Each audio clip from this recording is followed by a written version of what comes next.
Liverpool 1, Manchester United 2, the biggest victory that Manchester United have had in many, many years. Beating the champions of England, beating the biggest rival to Manchester United at Anfield, 2-1 in the Premier League. Man United are improving massively, and some very, very worrying signs for Liverpool, for Arne Slot. I'm going to discuss 5 things we learned from the game today, and of course, talk about all the goals. Make sure you subscribe and leave your comments down below about what was, I think, the best game in the Premier League this season. We've seen Liverpool versus Arsenal, more of a title race game potentially, City, Arsenal, etc. But this felt like a classic derby. This felt like the biggest game in English football, and of course it is. But Manchester United, you have to say, they're the away side, and they've gone to Anfield, they've been aggressive, they've been physical, and they've scored 2 great goals today. Liverpool, on the other hand, have got a lot of things to figure out. They're in a world of pain.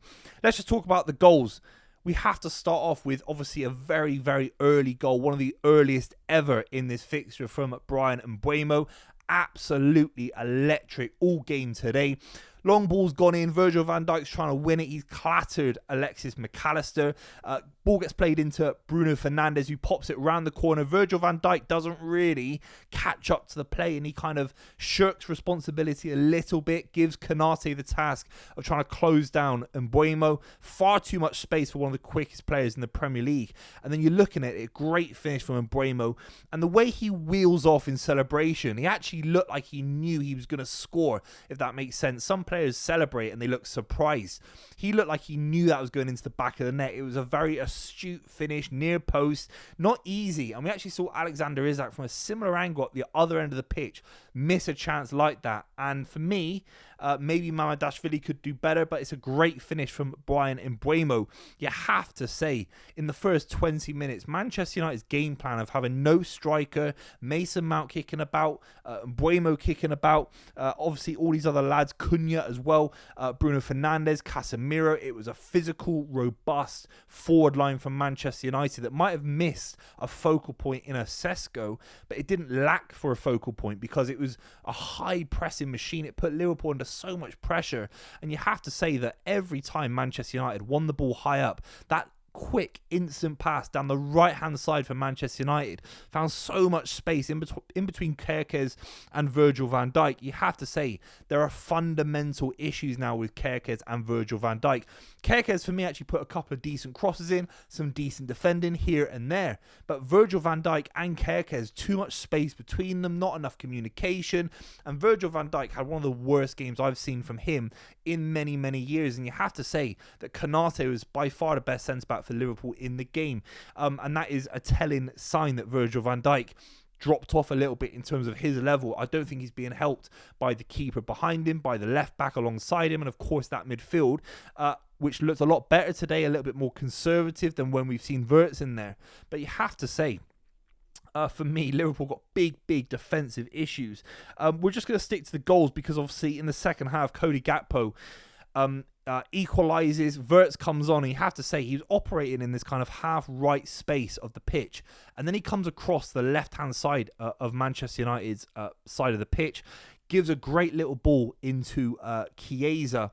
Chiesa has been a massive part of this Liverpool kind of season so far, because without his impetus, without his energy off the bench, without his desire to work hard for Liverpool, and he's not even been trusted to be put into Champions League squads, you'd say, where would Liverpool be? Because he's been massively important, even in the first game of the season against Bournemouth, and he gets Liverpool back into it with a great ball into Gakpo, and Gakpo could have had a hat-trick today. He hit the post twice, and he missed a bullet header from 4 yards out to potentially equalise, actually, after Manchester United go 2-1 up from big Harry Maguire. How many times do Man United fans slag this guy off? Yes, he isn't Rio Ferdinand. Yes, he isn't Jaap Stam. I get it. But this guy wants to play for Manchester United. He doesn't want to get a juicy contract at a mid-table club. He doesn't want to go abroad. He's been vilified by Manchester United fans for many, many years. He's one of England's most notable, successful centre-backs ever. More than John Terry, more than Rio Ferdinand. He's a far better England legacy and a career than those two centre-backs. That's how important he is for England. If you're a Manchester United fan, then I'm guessing you're an England fan as well. And then you look at it for Manchester United, big goals, particularly in the Europa League as well, of course, last season for Manchester United. He's been their most consistent centre-back. Is he Vidic? No. Is he Van Dijk? No. But he's a top-level centre-back. And you could argue, a lot of the other Manchester United players get a lot of credit because they say, well, if Bruno Fernandes played with better players, then he'd be winning Premier League titles. If Harry Maguire was alongside a top-level centre-back, like Gary Cahill picked up Premier League titles, Joleon Lescott picked up Premier League titles. Harry Maguire isn't a million miles away from Joleon Lescott, Gary Cahill. He isn't. Steve Bruce for Manchester United. And he scores big, important goals, just like Steve Bruce used to do for Manchester United as well. The ball comes in. It's on the left-hand side for Manchester United. I think it's a rebounded cross that goes into Bruno Fernandes. And Bruno Fernandes almost volleys it over the top. It's an unbelievable cross. It really is of the highest order. And Harry Maguire, I just knew he was going to score. Gary Neville in commentary knew he was going to score. The goal was coming. Liverpool were far too open defensively, and they gave so much space to Harry Maguire with a great bullet header down at the feet of Mamadashvili. Nothing he could do. You have to say, it's a massively important goal for Manchester United. It's a massively important goal for the United strand. He's 2 out of 5 now, lads. 2 out of 5. Back-to-back wins in the English. This is the old firm of England. This is the biggest game in English football, and Manchester United have gone there. Liverpool have now lost 4 in a row. Let's just start off with the analysis from that, because 4 in a row, they've had to drop Wirtz. For me, Ekitike not starting this game was criminal. He's been their best new signing by a country mile. Better than Frimpong, better than Mamadashvili, better than Kerkez and Isaac and Wirtz. Ekitike looks silky. He's got the physicality of the Premier League, and he knows how to score goals in the Premier League. Alexander Isak scored 1 goal against Southampton, currently on 0 in the Premier League. I'm not listening to any more of this pre-season talk. He's not had a pre-season, the transfer saga. He put himself in that transfer saga. He looked slow, sloppy, underdeveloped physically when he was playing for Sweden in the international break when I watched extended highlights. And you have to say, in this game, Alexander Isak playing up front instead of Ekitike, shambolic decision making from Arne Slot. These are the facts. So Ekitike for me not starting. Then you look at the end of the game when a 1-1 draw after Gakpo gets that great little goal. Where is the conservatism to be pragmatic and say a 1-1 draw stops Man United getting any kind of confidence, gives our fans something to think about, some ammunition, but going almost 4-2-4 in the final minutes of one of the biggest games in English football is suicidal. And by the way, when I say 4-2-4, it wasn't 4-2-4 with Kante and Casemiro at defensive midfield. It was 4-2-4 with Wirtz at one point being in there and Curtis Jones. And then you've got Ekitike, Isak, you've got Frimpong who came on for Salah, Gakpo, Chiesa in rotation. It's crazy. Arne Slot is a basketball manager. Arne Slot throws all his toys out the pram and in one direction. He's trying to get goals by throwing almost money at the net. I think he has a lot of things he has to work on. And another thing we have to talk about is that midfield, because I'm a big fan of Szoboszlai. I remember the kind of narrative around Liverpool fans, because he was liked by Liverpool fans. He was rated. He obviously came in. He was decent. But I don't think many Liverpool fans were clamouring for Szoboszlai in the number 10. I don't think he's a world-class number 10. I think he's a good level Premier League footballer. Scored some big goals for Liverpool. The one against Arsenal, of course. But you have to sit there and say, is he enough in the number 10? Is this Liverpool midfield enough to control a game of football?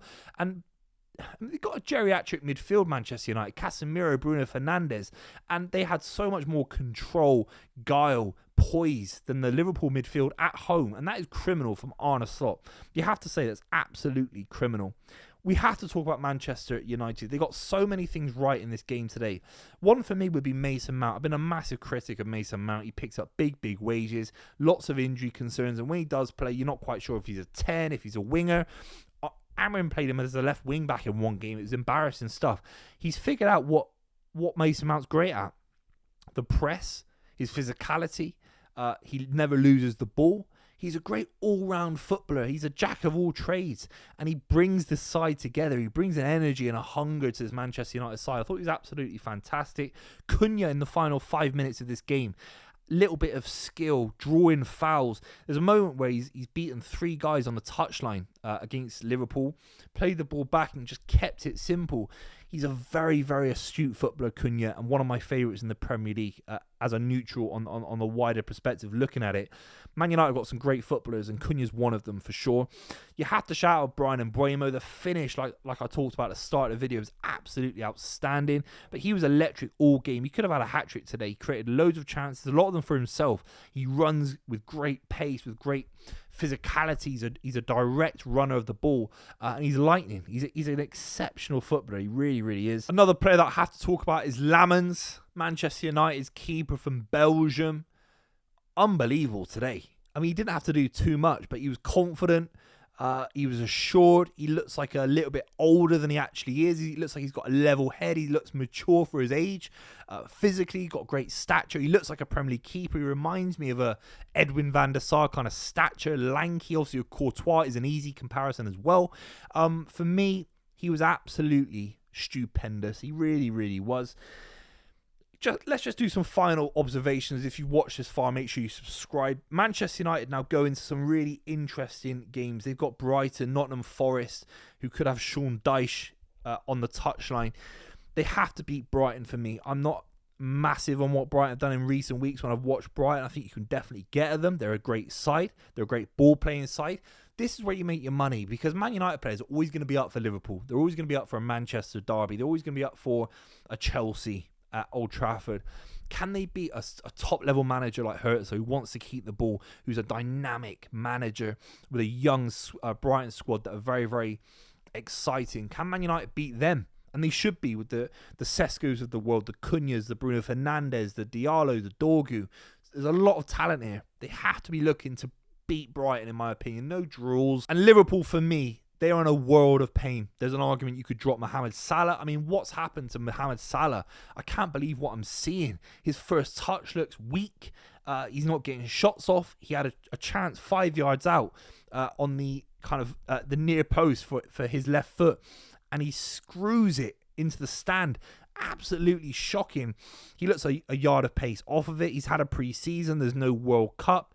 He's ready to go. He's seeing big talent come in. He's just been given a massive lucrative contract. I'm not saying he's down in tools. You can see that clearly with top-level players when their level drops off because of attitude. Look at someone like Eden Hazard, for example, at Chelsea.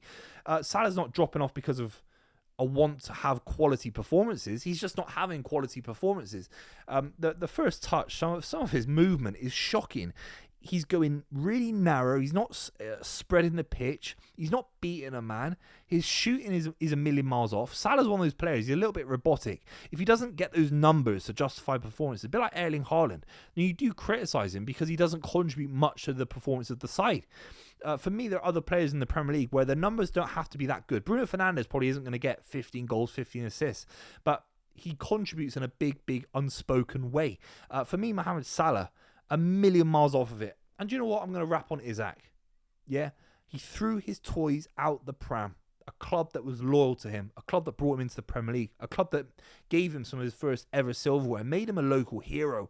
And yes, he had the right to want to move to one of the biggest clubs in the world. But he's come to Liverpool underprepared physically. He looks underweight. He looks like he's not got no muscle. And even for Newcastle last season, he had this kind of gangly but lean stature about him. He looks like he was taller than everyone and quicker than everyone. And this Liverpool shirt looks heavy on him. And look, things are going to change. It's only, a third of the way into the season, if that. Things will change. He will improve. But for me, he doesn't contribute anything. He's not even contributing.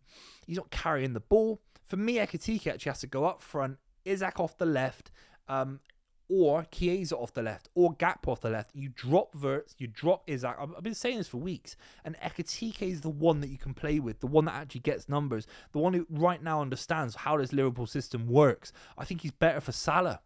I think Isaac and Salah, I saw them connect in the final 5 minutes of the game. And there's this moment where Salah's trying to play his ball into Isaac. He just doesn't make the pass. There's no connection between Isaac and Mohamed Salah, and that's very, very scary. It's a very expensive mistake if that doesn't work on a kind of footballing level, that they have a relationship. It's still very, very early, but Arne Slot has to address both Salah where Isaac plays, if Isaac plays, and then the other side, because Chiesa's knocking on the door now. He was integral to the goal for Liverpool. Chiesa should be playing football matches, maybe in that Champions League game coming up in the week. Make sure you subscribe to the channel if you've made it this far. Let me know what you think in the comments down below. But whatever we say, it's one of the best games in English football this season in the Premier League. Massive, massive result for Manchester United. Where did Liverpool go from here? I'll see you very, very soon.